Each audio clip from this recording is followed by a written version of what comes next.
Well, let's look at why are you learning percentage? It's because percentage introduces you to the market where you buy things and you sell things. That's one of the big reasons people are constantly buying and selling things at a certain price. They're buying at a certain price, they're selling at a certain price, and the difference is either a profit or a loss. How it works is very simple. Starts with a factory, that's where things are produced, like things like shoes. So you can go to the factory and buy a set of shoes or a whole bunch of shoes, and you can buy it for very little because what you're planning to do is to sell it at the market. So, or to a shop. So you buy it at a cost price, that's called the cost price, and then you go to a shoe shop and tell them, hey, look, I got shoes to sell you guys because I'm sure you have lots of clients, so why don't you buy shoes from me? So the shop says, sure, we'll buy it from you. How much are you selling it for? So the price at which you sell to the shoe shop, that's called the selling price. And of course, you have to sell it for more than the cost price so that you can make a little profit.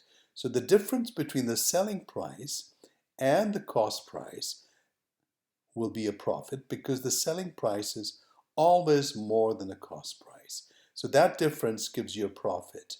Of course, if the selling price is less than the cost price, that means you're selling it, the cost, the price at which you bought it is way more than the price at which you are selling it. In that case, the difference would be a loss.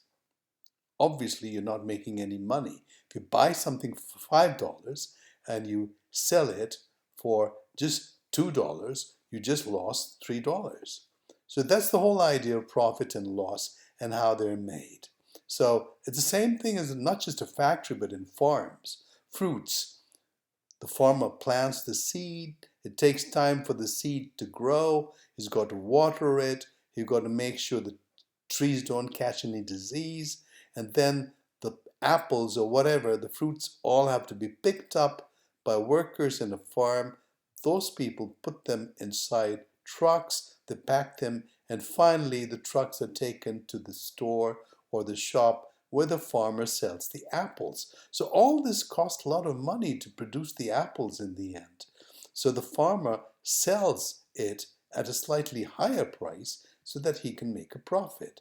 So the selling price and the cost price, there's always a difference.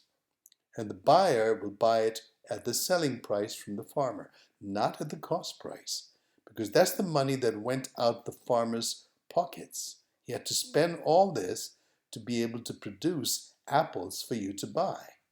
So there again, the cost price is what it costs to produce the apples. The selling price is the price at which you sell it.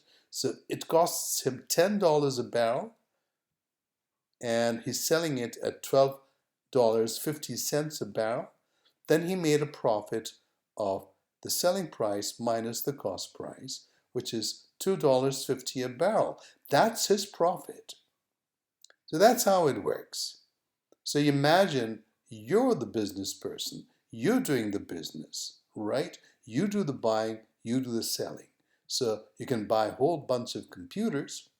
So the item of computers, your cost price would be, say, $350, and you decide to sell it to a customer who's interested in buying one of these computers. And you decide, oh, I'm going to sell it for $600. Did you make a loss or did you make a profit? Sure, you made a profit. You sold it for more. And the difference between 600 and 350 is the profit. Or you could be selling, say, phones, smartphones, mobile phones. And you've got a whole bunch of mobile phones that you bought. You bought each one of them for $590. And now you want to sell it to this guy, and you're selling it for $280. You bought it for $590, but you're selling it for $280. Well, do you make a profit or do you make a loss? Absolutely. you don't make any profit at all. You're selling for less than the cost price. So in that case, the difference will give you a loss. Take chickens. You've got all these chickens that you produce on a farm, and it costs you $2.75 per chicken to produce, and you're selling it to this guy, and you decide you're going to sell it for $5.80. Would you be making a profit or a loss? That's right, you'd be making a profit because you're selling it for more than what it cost you to produce the chicken. So the profit is calculated by taking the difference between the selling price, which is more, and the cost price, which is less. And so you get a profit. And you've got kettles, nice pretty little kettles, and you bought them from a factory at $142 for each kettle. They're very expensive kettles.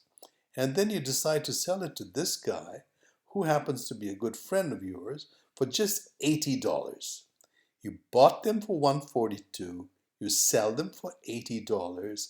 That's not much of a profit at all. Is that a profit? No, not at all. That's a loss. You made a pretty big loss. You take the difference, it's about $62. You just lost $62 selling kettles. So that's a loss. So there you go. That's the whole idea of profit and loss. And once you've understood that, it's very easy to work out the exact percentage for the profit or for the loss, which we will study next time. Take care, have a great day, and we'll see you around the next time. Bye-bye.